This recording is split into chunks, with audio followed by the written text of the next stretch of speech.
toute grande entreprise recouvre aujourd'hui deux notions très différentes. D'une part, la notion juridique de société de capitaux, propriété des actionnaires, lesquels attendent d'elle une rémunération de leur capital, des dividendes confortables et une valorisation de leur patrimoine. Et de ce point de vue-là, la société Renault se porte bien, elle s'est mieux portée dans le passé, mais elle a de l'avenir. Et d'ailleurs, toutes les pages spécialisées de la presse financière recommandent d'acheter du Renault aujourd'hui. Donc Renault, société financière, n'est pas en danger. La situation est toute différente si l'on s'intéresse maintenant à la vie réelle de l'entreprise Renault, aux salariés qui travaillent au sein de cette entreprise, aux sous-traitants, aux clients, aux fournisseurs. On s'aperçoit que les orientations stratégiques qu'a pris la direction de Renault ces dernières années ont eu un certain nombre de conséquences néfastes. Diminution de la production en France, dégradation de la compétitivité des usines de montage, également dégradation de l'image de marque. Et donc, les parties prenantes qui font la vie de l'entreprise Renault, aujourd'hui, sont inquiètes pour l'avenir. Et de ce point de vue-là, on peut tout à fait dire que Renault, en France, en Europe, est en danger. Eh bien, le danger que court Renault est que l'entreprise globale, mondiale, prospère et survive, et que la part de Renault qui reste en France et en Europe diminue année après année au nom de la recherche d'une productivité maximale du capital. C'est ça le danger que court Renault en France et en Europe. Et je pense que ce livre a un grand mérite parce qu'aujourd'hui on constate que les entreprises ont tendance à réduire le champ des relations sociales à une relation entre les organisations syndicales et les DRH des entreprises. Alors que le rôle du syndicalisme va bien au-delà, il est de s'intéresser non pas à l'accompagnement des décisions prises par les directions générales, et quand je parle d'accompagnement, c'est l'accompagnement des conséquences sociales, de décisions industrielles, commerciales, auxquelles ils n'ont pas eu droit de participer. Ils ont été tout juste informés.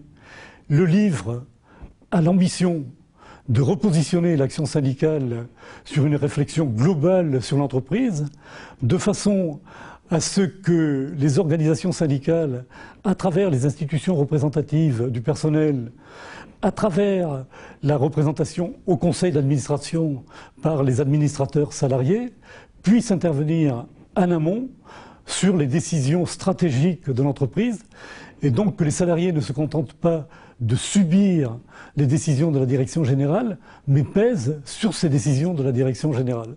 Voilà donc l'ambition de ce livre et la raison de fond de ce livre.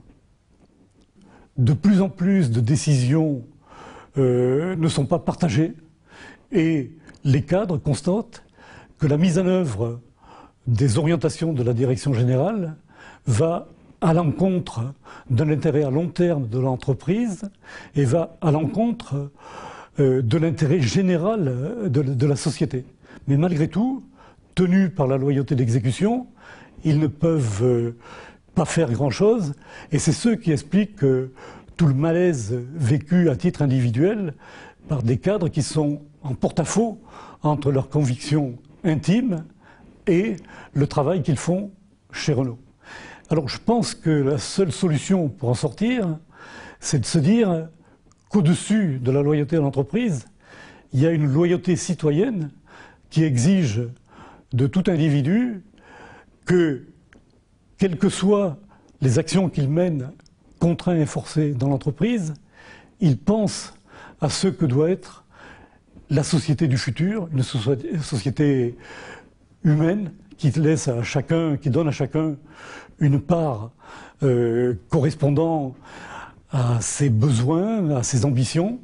Et donc je pense que cet engagement ne peut être que collectif, parce que si on essaie de corriger à titre individuel les décisions qui sont prises par la direction générale, on tombe éventuellement dans l'objection de conscience au niveau de l'entreprise, mais de telles solutions sont à la fois très dangereuses et très difficiles à mener.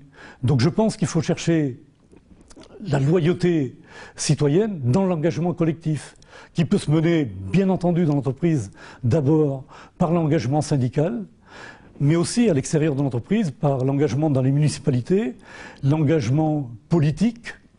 Et je pense que cet engagement citoyen syndical faisant pression sur la direction de l'entreprise Renault peut amener à des changements de stratégie.